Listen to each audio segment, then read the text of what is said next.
بسم اللہ الرحمن الرحیم۔ السلام علیکم۔ پادری شہرام کے جاسوس محل کے گوشے گوشے میں پھیلے ہوئے تھے۔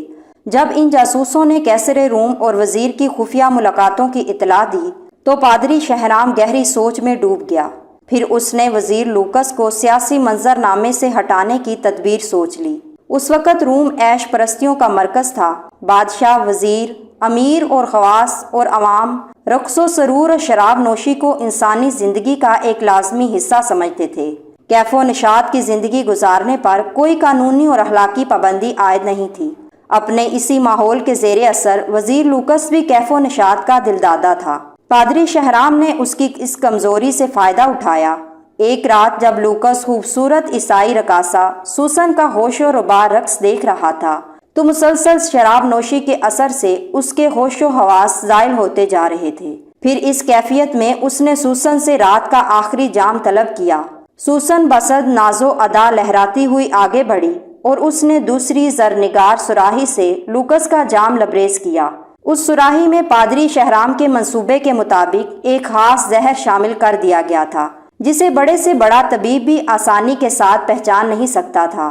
شراب حلق سے اترتے ہی لوکس کی حالت غیر ہونے لگی۔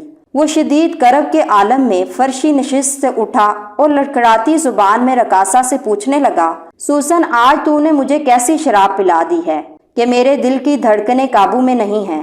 سوسن کے احمری ہونٹوں پر قاتلانہ تبسم ابھر آیا۔ سلطنت روم کے عظیم وزیر، ساقی بھی وہی ہے، جام و پیمانہ اور سراہی بھی وہی ہے۔ شاید یہ موسم بہار اور چاندنی رات کا اثر ہے کہ شراب میں تیزی آ گئی اور نشہ عام دنوں سے زیادہ گہرا ہو گیا۔ لوکس کچھ اور کہنا چاہتا تھا مگر اچانک اس نے دونوں ہاتھوں سے اپنے دل کو پکڑ لیا۔ وزیر سلطنت کا چہرہ پسینے سے تر ہو گیا۔ پھر وہ شدید اذیت کے عالم میں چند قدم آگے بڑھا اور لڑکھڑا کر فرش پر گر پڑا۔ لوکس کی یہ حالت دیکھ کر رقاصہ سوسن مسلسل مسکرائے جا رہی تھی۔ وزیر لوکس بڑی مشکل سے اٹھ کر بیٹھا۔ پھر اس نے پوری طاقت سے چیخ کر کہا، جاہل اور ریاکار پادریو، تم نے اس شخص کو قتل کر ڈالا جو روم کا دماغ تھا۔ اب تمہیں خداوند خدا کے قہر سے کوئی نہیں بچا سکتا۔ یہ کہہ کر لوکس نے ایک بار پھر کھڑے ہونے کی کوشش کی لیکن وہ اپنے قدموں کا توازن برقرار نہ رکھ سکا اور دوبارہ اوندے منہ قالین پر گر پڑا۔ پھر چند لمحوں بعد اس کی حرکت قلب بند ہو گئی۔ رقاصہ سوسن تیزی سے جھکی۔ اس نے کئی بار لوکس کو آوازیں دیں مگر جب وزیر سلطنت کے جسم کو ہلکی سی جنبش بھی نہیں ہوئی تو اس نے کسی طبیب کی طرح لوکس کی کلائی پر اپنا ہاتھ رکھ دیا۔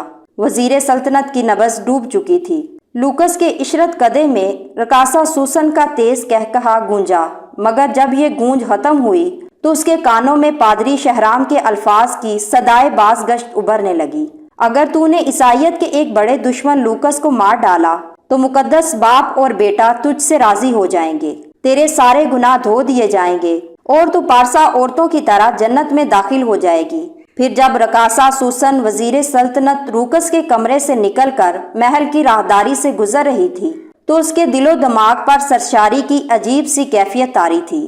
سوسن کو یوں محسوس ہو رہا تھا جیسے وہ جنت کی کسی وادی میں محو حرام ہو۔ دوسرے دن کیسر روم اپنے مشیر خاص کی لاش پر اداس کھڑا تھا۔ شاہی طبیب تمام تر کوششوں کے باوجود اس زہر کی نشاندہی نہ کر سکے جسے پادری شہرام نے بڑی ذہانت کے ساتھ لوکس کے جسم میں داخل کرایا تھا۔ پھر وہی ہوا جس کی پیشین گوئی لوکس نے اپنی موت سے پہلے کی تھی۔ اب اسلامی لشکر عیسائی سلطنت کی طرف پیش قدمی کر رہے تھے۔ پھر کچھ دن بعد ہی امین الامت حضرت ابو عبیدہ بن جراح رضی اللہ تعالیٰ عنہ کی قیادت میں اسلامی فوج نے دمشق، اردن اور حمص پر قبضہ کر لیا۔ یہ تمام عیسائی علاقے کیسر روم کی حدود سلطنت میں شامل تھے۔ حضرت ابو عبیدہ رضی اللہ تعالیٰ عنہ نے جزیہ لے کر تمام عیسائیوں کو مکمل امان بخشی اور برابری کے حقوق ادا کیے۔ نہ کسی عورت کی آبرو ریزی کی گئی، نہ کسی بوڑھے اور بچے کو قتل کیا گیا اور نہ ان کے مکانوں کو آگ لگائی گئی۔ مسلمانوں کی اس طرز عمل کو دیکھ کر عیسائی عورتیں اور مرد آپس میں گفتگو کیا کرتے تھے کہ یہ کیسے فاتح ہیں کہ جنہوں نے ہماری عزت و آبرو کے پیراہن کو چاک نہیں کیا، ہمیں سامان رسوائی کے ساتھ بازاروں میں نہیں پھرایا اور ہمارے مال و متاع کی طرف دیکھنا تک گوارا نہیں کیا۔ زندگی کی یہ رعایتیں، یہ امن و سلامتی، یہ عدل و انصاف اور یہ مساوات تو ہمیں ہرقل اعظم نے بھی نہیں بخشا تھا۔ دمشق، اردن اور حمص کی فتوحات نے رومی عیسائیوں کو بدخواست کر دیا تھا۔ پھر مقامی باشندوں کی ایک بڑی جماعت کیسر روم کے دربار میں اس طرح داخل ہوئی کہ ان کے بال بکھرے ہوئے تھے اور گریبان چاک تھے، وہ سب کے سب سر سے پاؤں تک درد کی تصویر بنے ہوئے تھے۔ کیسر روم نے ان شکستہ حال لوگوں کی طرف بڑی حیرت سے دیکھا اور پھر انتہائی نرم لہجے میں پوچھا، اے یسوع مسیح کے ماننے والو، آخر تم پر کیا افتاد پڑی ہے؟ دمشق اور اردن کے عیسائیوں نے رو رو کر کہا، اے ہرقل اعظم، اے عیسائیت کے نگہبان، ہم پر افتاد نہیں پڑی ہے بلکہ قیامت ٹوٹ پڑی ہے۔